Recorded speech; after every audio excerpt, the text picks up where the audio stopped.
I grew up in Austria. I was born in Austria to a mother and a Czech father. And for example, in Austria, it's not a tradition at all.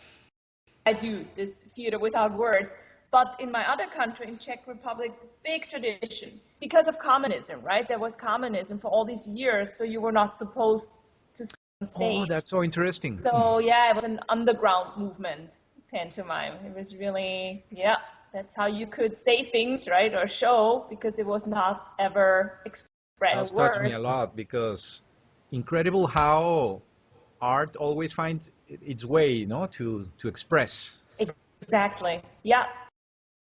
Yeah. Incredible. Also, you know, the 50s and the 60s, so it really came back, this art form, what I do, because the French, right, were big in it, because of the street performance and so on. So I think it was also the time, right? It was more revolution. So, and it is pretty, this mime theater is abstract. So I think that's why it was big in the 50s and 60s, because, you know, avant-garde. So it is very, it's intellectual, it's sophisticated. I mean, for me, it's a delight. It's a delight. I'm looking very much forward to seeing you. But I guess I would start. How long have you been here in Miami? In Miami, this is my third year in Miami. Yes. Mm-hmm. Okay, and you are the founders of the Pantomime Miami? Yes, Okay. I'm the. I guess I can say you are the founder. Yes. The only one. Okay, okay, it's great to be always the first one. I can imagine. Well, on one side, on one hand, it should be wonderful to be the, but on the other, it's hard work. It is. But behold, there are lines here in Miami, such as Jude Perry, for example. She's a dear friend of mine, and she performs here for over 30 years, I would say. She lives here, she's British, and yes, so we have mimes here in Miami. So I'm not the first one who does that, right? Of course not. But yeah, it's not so popular, let's put it like this, right? It's not yeah. I was able to see just days ago a video where you are teaching. So you regularly teach? Yes. Mm-hmm. Yes. And as a matter of fact, the show on Sunday, you will see some of my students performing. Yes. So it's coming along. Yeah. Yeah. I was thinking, what made you choose this art form in particular? Because I mean, it does. Anyone can see that it does require a lot of preparation. I mean, one thing to see an actor, but other thing is to see a mimic, a pantomime actor. It does take a lot, and it's like cutting some of the other outlets for expression to concentrate on one. Yes. I get that feeling. So, why do you go after this? I studied in Austria. I guess you can call it classical acting, mm-hmm. And there I realized it's not enough sometimes, right? Because actors are very well trained, such as you, right? Voice, we have to know how to use our voice. But for me, I thought there's more to it, and I wanted to explore that. And since I have a Czechoslovakia in me, and it was a tradition there in this country, what is Czech Republic today, I heard about this course that you can actually study at the university in Czech Republic, pantomime, and that's what I did.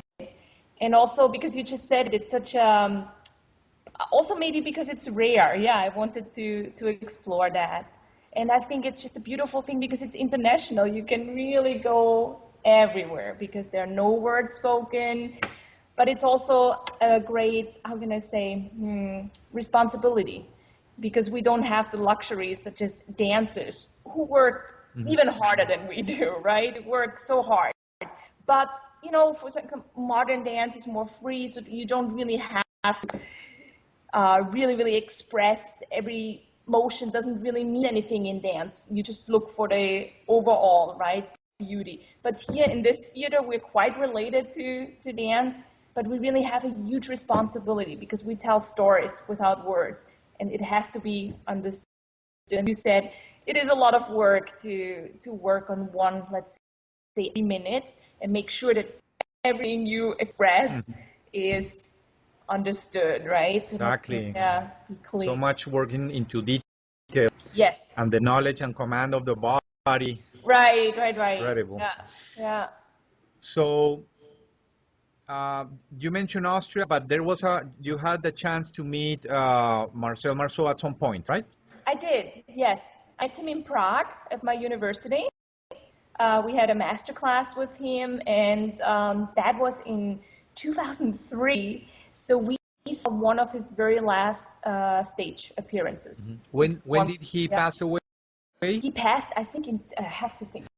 2000, early 2000s, something like 2007. that. 2007. Okay. I'm pretty sure, yes, because the year after, yes, so 2007, 2008, I was in Paris and I visited his grave.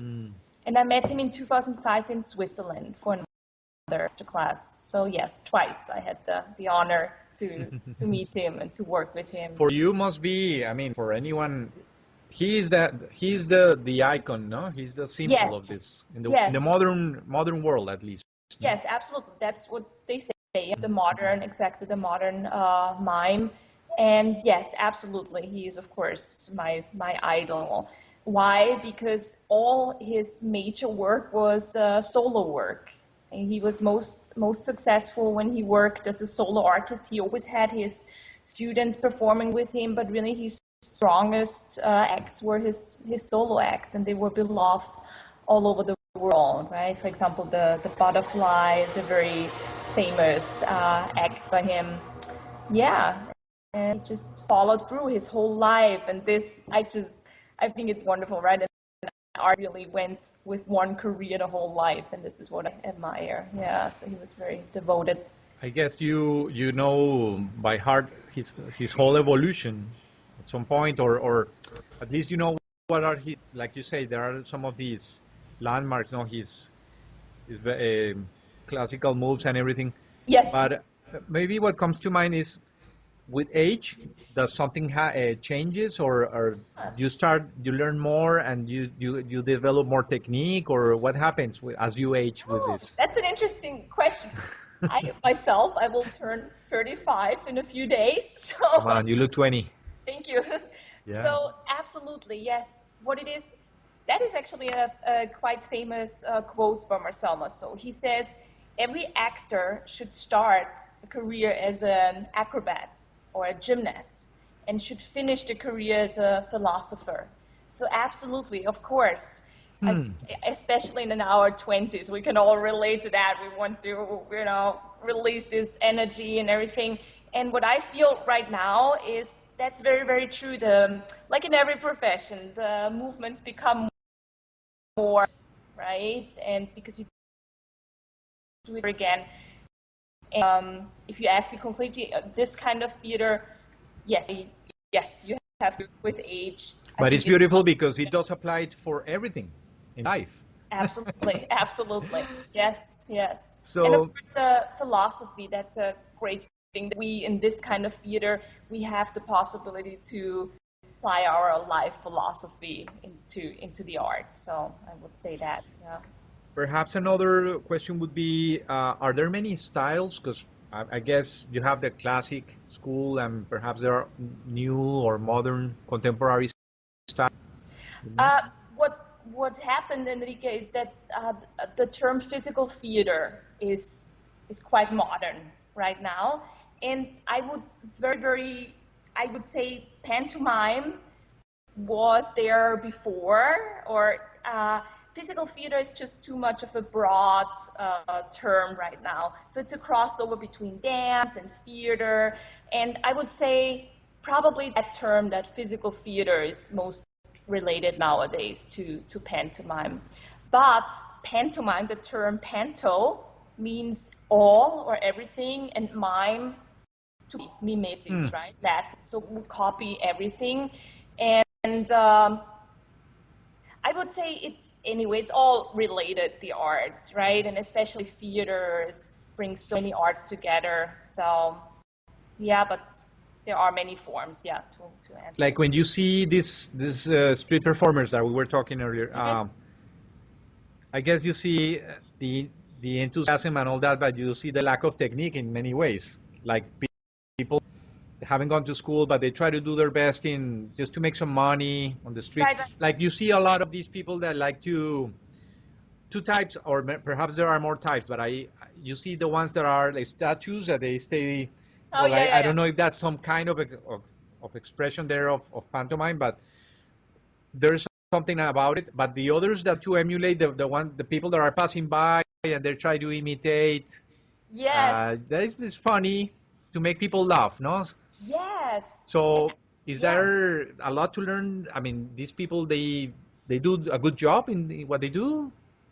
See, this is what I want to Uh-huh. teach, what I want to get across, because I call my school Pan Miami, but also School of Solo Theater. And this is exactly what you now described, because there's so many theater students out there. And the truth is, the very truth is, it is very, very tough to get a job as an actor and an actress. So this is what I want to stress, to have a repertoire, to have solo acts that can be performed on the street and in a big theater.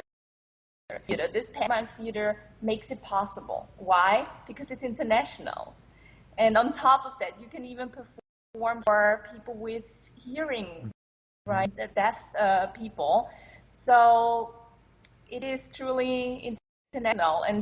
And the technique, yes, there is a technique to it. And I so admire the street performers. Honestly, I wouldn't have the courage to perform on the street because it needs a lot of courage, right? Because you have people, every other person ignores you, and then you have the third person sitting there and really enjoying it. So it needs a lot of courage, but absolutely, that belongs to what we do here. Yeah, yeah, the part of it. Yeah. Street performance. Yeah. It's really, really amazing, and I mean, I just love the fact that this is happening here. For the longest time, we used to complain a lot about Miami, about the lack of cultural activities. Um, this is a city, like I always say this, but there are many Miamis in a way because Uh-huh. you get, I mean, for some people, I mean, people that have been living here or born here, but then you have a lot of immigration. People come from their countries. Uh, it's a rich city, but in a way, it's very segregated because you got the Hispanics on one side, you got the Anglos on the other, you got the Haitians, the Right, right, right. Creole. It's hard to get together, really, and I think culture is one meeting point for all of this, no? And Yes. what you do is perfect because you don't Yes. have to talk, so you don't have to translate Right. anything. And everybody who will come to the performance on Sunday will see because we are a great mix here. We are Haitians, we are Europeans, we are South Americans. It's really, yeah, it is truly international, and everybody can relate to that. And also, I want to stress the family affair in it, because you can really take the whole family to something like this, right? And of course, something will be more interesting for the grown-ups, something will be more interesting for the kids. I also want to say also this, we are also related to clowns, so I will also have a clown duo this Sunday. Mm. It's another thing, the humor, right? The Yeah, I was reading humor. about it. The Yeah, clowns, it's like the ride from this and Harlequins, no? exactly. Yes, that's actually how it started, from the Commedia dell'arte, right? And from the Commedia dell'arte out came the Harlequin, and then the theatrical or the circus clown, the Augustine, and so on. Yeah, Hmm. yeah. And We're yeah. we we're really glad that you are here, Oh, thank you so much. and I'm glad that you are here and that you do arts, right? I And would this love is to see well more of these being featured on regular media, and perhaps you can do in the future, no, like teach over the distance, no, your lessons, and perhaps you have plans on that, and you are planning on perhaps going around or traveling the U.S. or something like that. I do, Enrique. Yes, I do. And interesting that you mentioned the new media, right? This is also a possibility nowadays. Absolutely. Yeah. And I also want to, because you know Elisa so well, right? And I want to take advantage of our interview and thank her, because she's a true, I call her a culture attaché here in Miami, with a real big heart of art. She's like we all know her as a flamenco dancer, but thanks to her, she really gives me the space here, and she supports my art very much. She believes in this nonverbal theater. We call a titan. Yes. The coach. So there's going to be performance, there's going to be music. Yes. Some ensemble, I believe. There will be classical guitar, there will be singing, then my students, the group, I call them Pantomime Miami, or Pantomime is back in town. I will have one of my youngest students, 5 years old. She will perform, yes, pantomime, and there will be a clown duo, so it will be a really colorful, very, very easygoing afternoon, let's put it like this. And we will have some refreshments, there will be an intermission. So it's almost like a variety show, but without stand-up comedy. You know what I mean? Without words. It will be all dance and yeah. So it's an afternoon celebration. It's a celebration. Yes. So how do you pronounce? I know you right now. Your current name is Nina Martin, but how do you pronounce? Very good. Hlava? Something like that. Yes. It's a Czech name and it means the head. Oh. Yeah. In Spanish, there's like something like Hlava. Perhaps it comes from there. Interesting. And do you go back often, or? To Europe just once a year now. Since I'm married, yes, I go there just in the summer, and I teach there. I have a summer school there, so yeah. And I visit Prague and my university there, very close to my professors, because there's not many of us in this pantomime world. So of course we all know each other. Network. Yeah. So with something that you can do us for like a little shtick, yeah. Let me see. In honor of Marcel Martial, yeah. Have the camera here. This is incredible to be able to see this. So here's his most famous act. It was called the Papillon. You tell me, please, Enrique. It's perfect. Yeah. So little perfect.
Bravo. Thank you. That's so beautiful. I feel privileged, really. Thank you. Wonderful. So, Nina, thank you so much. All right, Enrique, here's the floor for you. Oh. Again, for your time. Okay, Nina, take care. Bye. Bye-bye.